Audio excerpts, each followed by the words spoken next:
Hello everyone and welcome to Elizabeth Hogarth Designs. This is part 3 of my Christmas card making in summer, and today I would like to show you how I adapt using what are seen as summer floral dies to make festive cards that are a little bit folksy.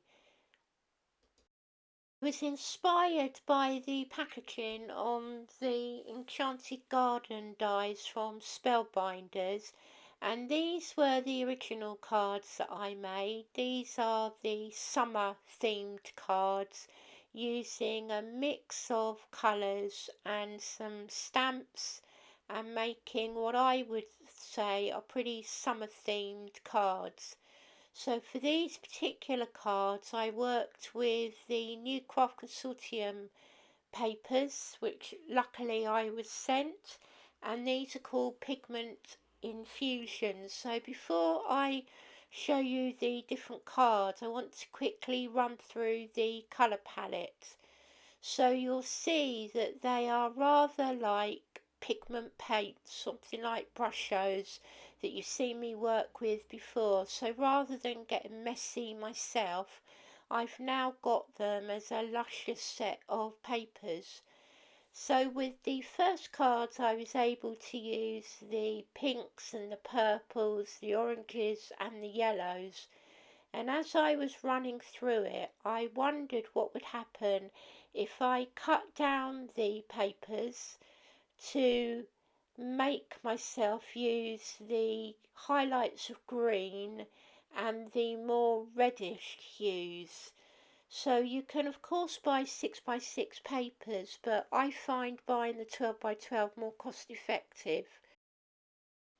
And for the festive cards I'm teaming them up with this set of tartan papers that will really highlight the greens and the reds that I want to use.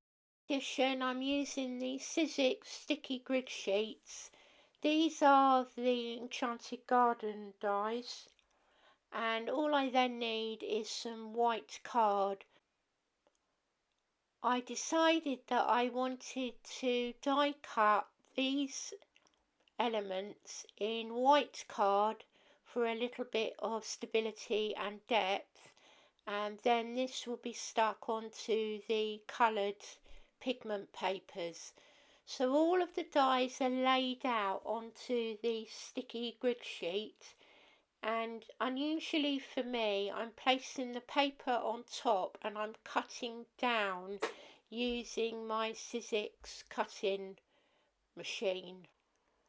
Many of the stages of this card making is very methodical and repetitive, and I have found that I like to keep the dies in place and then I use my pokey tool to remove the white card, because then all of these smaller pieces can be kept in check. When I made the first set of cards I layered up the coloured paper once or twice on itself, but I decided this time that I wanted the flowers to be slightly heavier. The bonus of using the pigment infusion papers is you can direct where you want the colours to be. So some of the flowers are cut with the green, and then I've used the red and pink hues for other areas. I'm saving all the scraps, and I actually die cut 5 or 6 pieces of paper to work with, and then I went back in with all of these scraps and then also cut the flowers again.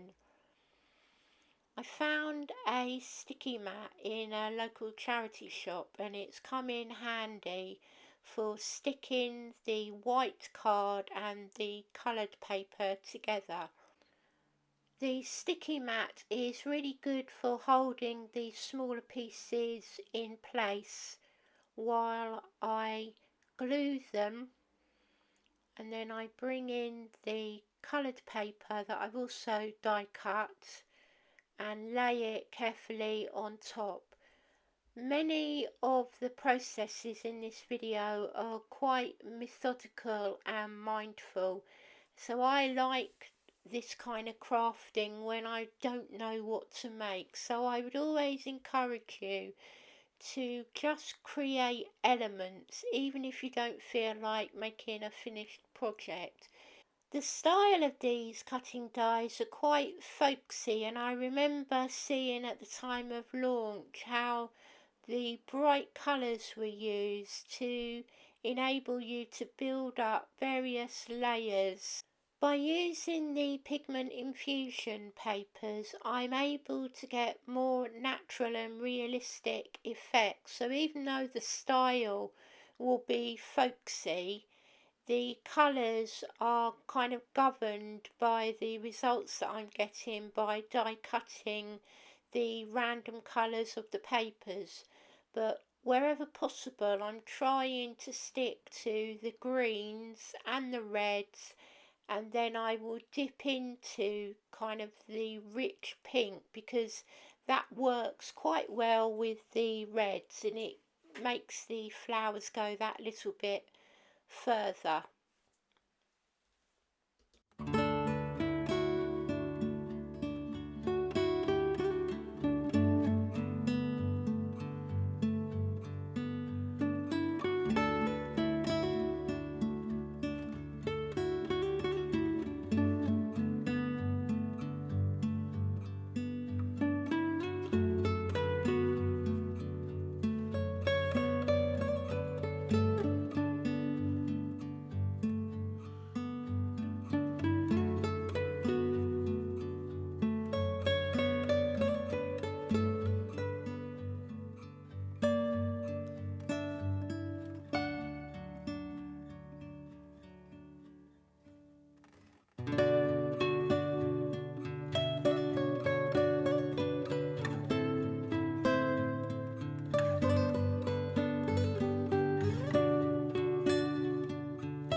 Now the die cut flowers are in place, I'm moving on to creating the tag toppers. The sentiments will be die cuts from the Tim Holtz Thinlets range, and all I'm doing here is working out the distance between the flowers and the sentiments.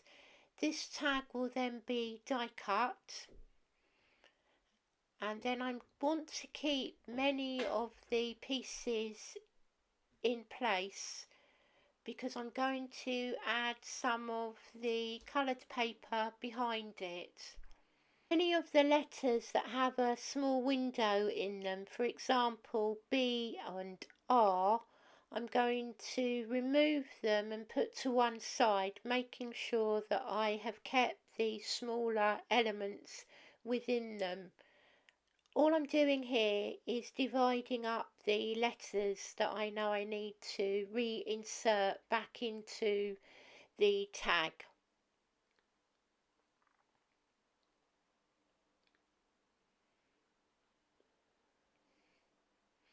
Then I'm adding the coloured paper to the reverse. And then to seal this in place and add a little bit more depth, I'm adding a second tag. Now I'm ready to reinsert the letters, so I'm removing the die plate, and here you can see me adding the letter B, so I'm putting the whole of the frame of the letter in, and then all I need to do is glue the smaller elements, and again I'm doing it with the letter R, and by adding the larger part of the letter I'm placing the smaller elements in the right part so that when everything is removed you can see that it is the letter B and the letter R. You've seen the process. I'm going to now share with you the 3 card designs. So here's card number 1, and the tag has been prepared, and I'm deciding upon the tartan paper, and then I'm going to layer up the pre-prepared elements of the flowers. Each one of the tags will look different, and again I'm placing the tag on the sticky mat to hold it in place, and then I'll work around adding glue to all of the stems and the flowers.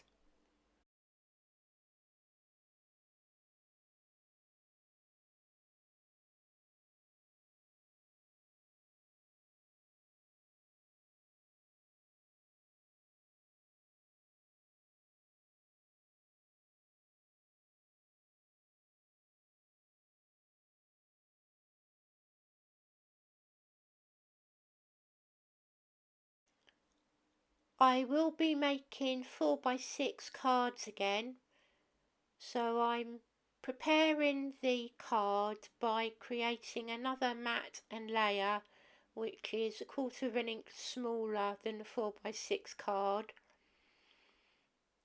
and then once I'm happy that this is secure in place I'll round the corners off and then glue this part down.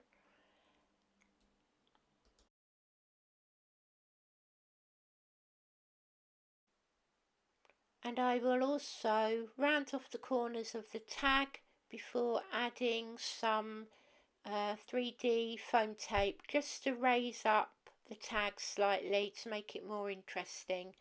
I've mentioned before that this series is aimed at making clean and simple cards that are relatively small and inexpensive to send.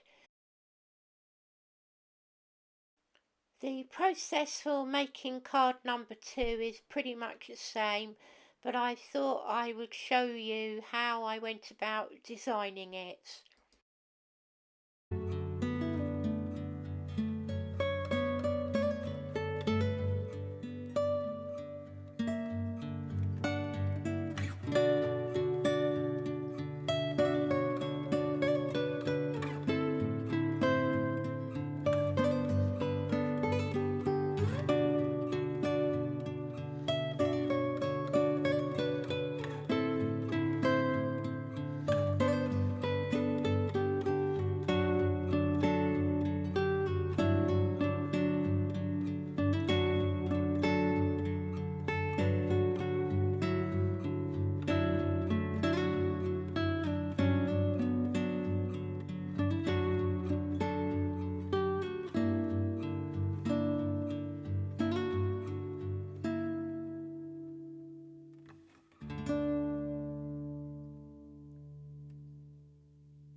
There we have card number 2, and now I'm moving on to card number 3. Again, the style is very similar, so you can see that I've got the tartan mat ready, and here I have the tag. Now this was the first tag that I created, and at the time I thought I would like the white letters added with a little touch of colour behind.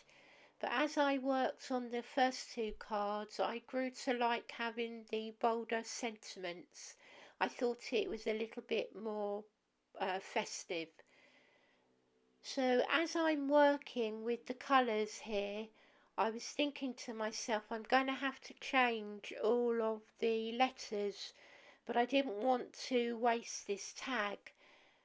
In the end, once the card was created, I went back to the Pigment Infusion papers and I chose a complementary piece of coloured paper, and then this was die cut again, and instead of inserting the colour behind, I layered up all of the letters and added them on top of the tag. So let me show you how.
The final element that I wanted to add were the new enamel adhesive hearts. There's a small circle within the tag at the top, and I thought that these sweet enamel hearts mixed in nicely. So here you have the first set of summery themed cards, and it's amazing to think that by mixing up the colours and adding some tartan and a nice bright bold sentiment, you can in fact make some more clean and simple festive cards. I hope you have enjoyed this series as much as I've enjoyed making it. Please do join me again at Elizabeth Hogarth Designs very soon. Take care. Bye bye for now.